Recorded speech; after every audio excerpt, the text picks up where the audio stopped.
Assalamualaikum warahmatullahi wabarakatuh. Kenalkan, saya Seni Rahmadini, mahasiswa Stikes Bakti Tuna Susada Tasikmalaya, program studi D3 Keperawatan dengan nomor induk mahasiswa 1011952. Saya di sini akan coba menjelaskan tentang algoritma triase dengan menggunakan metode STAR atau Simple Triage and Rapid Treatment untuk memenuhi salah satu tugas mata kuliah kegawat daruratan. Baiklah, langsung saja ke pengertiannya triase itu sendiri. Apa itu triase? Triase yaitu proses pengelompokan penderita sakit atau cedera pada kejadian massal. Triase berasal dari bahasa Perancis yang berarti menyeleksi, memisahkan, memilih atau memilah. Triase merupakan suatu sistem untuk menetapkan prioritas perawatan medis berdasarkan berat ringannya suatu penyakit ataupun tingkat kegawat daruratannya, agar dapat dilakukan perawatan medis yang terbaik pada pasien. Penilaian pertama, tidak boleh lebih dari 60 detik per orang. Konsentrasi untuk melaksanakan triase, tidak dilakukan treatment atau pengobatan. Apa itu tujuan dari triase sendiri? Yaitu menolong korban dengan cepat, cermat, dan tepat sebanyak mungkin agar dapat mendapatkan kesempatan besar untuk tetap hidup. Terus yang selanjutnya, mengidentifikasi pasien yang membutuhkan tindakan resusitasi, segera menetapkan pasien ke area yang lebih insentif atau perawatan untuk memprioritaskan dalam perawatan dan untuk memulai tindakan diagnostik atau terapi. Nah, tadi sudah dijelaskan tentang pengertian dan tujuan dari algoritma triase metode STAR itu sendiri. Sekarang ke kategori berdasarkan label. Yang pertama ada prioritas yang pertama atau immediate yang berlabelkan merah, artinya gawat darurat, yang termasuk ke dalam kelompok utama untuk pengobatan pada pasien yang kondisinya itu terancam nyawanya, memerlukan intervensi dan evaluasi segera, dan harus segera mendapatkan pertolongan dan dibawa ke sarana kesehatan. Waktu responnya itu 0 sampai 10 menit.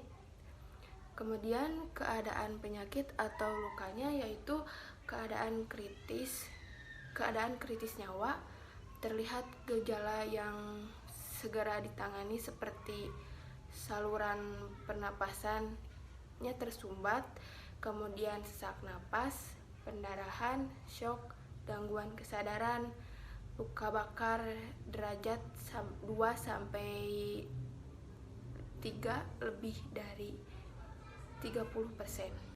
Kemudian yang kedua yaitu prioritas yang kedua atau bisa disebut delay yang berlabelkan kuning atau darurat tidak gawat, termasuk ke dalam kelompok yang bisa menunggu sementara. Maksud dari kelompok yang bisa menunggu sementara itu adalah pada pasien yang tidak ada ancaman kematian, namun dapat terjadi berisiko kecacatan karena gangguan metabolisme maupun neurologis. Pasien harus dirawat dalam jangka waktu beberapa jam, dan kemudian tanda-tanda vitalnya stabil, waktu responnya pun 30 menit. Kemudian keadaan penyakit atau lukanya yaitu yang pertama luka bakar kurang dari 30%, yang kedua luka robek yang luas, kemudian diare dengan dehidrasi sedang. Yang ketiga, ada prioritas ketiga, yaitu minor atau label yang bisa dikatakan label hijau ataupun tidak gawat, tidak darurat. Itu termasuk ke dalam kelompok yang bisa ditangguhkan. Maksud dari kelompok yang bisa ditangguhkan itu sendiri pada pasien yang tidak perlu penanganan segera ataupun pasien yang bisa berjalan sendiri ke tempat pelayanan medis ataupun yang bisa menjalani pengobatan itu sendiri. Waktu responnya itu waktu responnya itu selama 60 menit. Kemudian keadaan penyakit atau lukanya itu yang pertama luka, memar, kemudian demam, ispa, dan TBC kulit. Yang keempat yaitu prioritas 0 atau 4 atau yang bisa disebut dengan DID. Pasien yang dikatakan DID itu adalah pasien yang meninggal atau kondisinya yang parah dan tidak bisa diselamatkan. Waktu responnya itu selama 20 menit. Yang bisa dikatakan DID itu yaitu tidak ada respon dengan segala rangsangan. Yang kedua, tidak adanya respirasi spontan. Yang ketiga, tidak ada aktivitas jantung. Yang keempat, hilangnya respon pupil terhadap cahaya.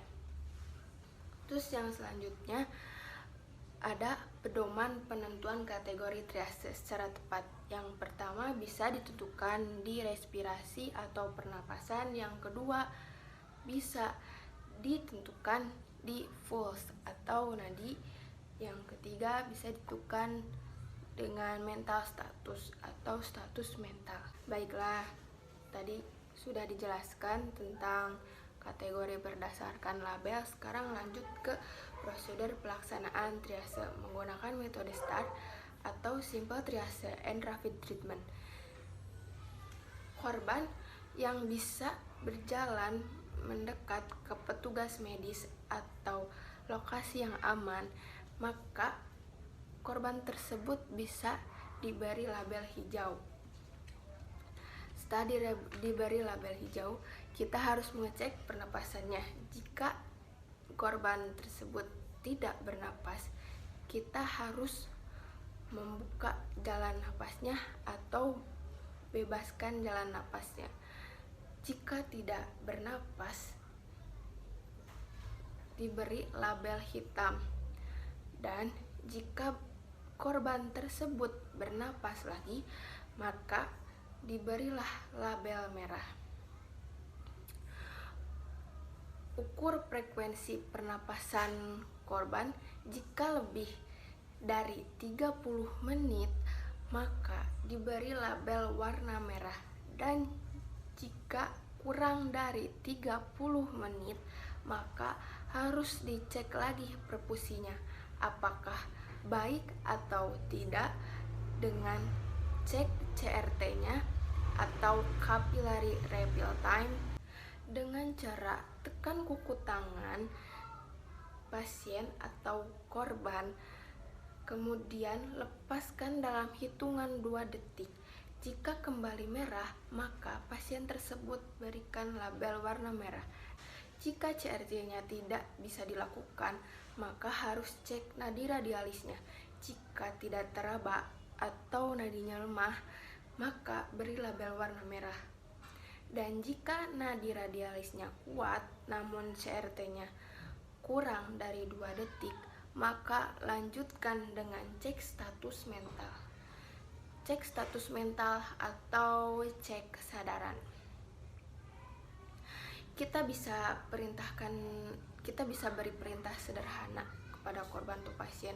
Jika tidak mengikuti, maka si pasien atau korban tersebut berikan label merah, dan begitu sebaliknya, jika pasien atau korban tersebut mengikuti, berikan label warna kuning. Kemudian yang selanjutnya ada syarat pelaksanaan triase itu sendiri. Yang pertama banyaknya pengalaman menangani pasien luka bakar.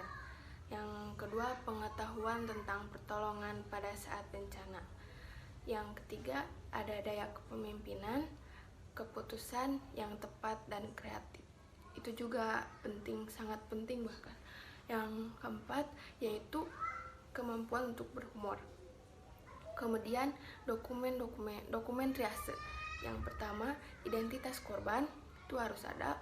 Yang selanjutnya, waktu kejadian atau waktu dilakukannya triase itu sendiri. Yang ketiga, status lokasi pasien atau area cedera atau keluhannya. Kemudian jumlah korban di setiap area merah, kuning, hijau, hitam, dan jumlah korban yang dirujuk ke rumah sakit.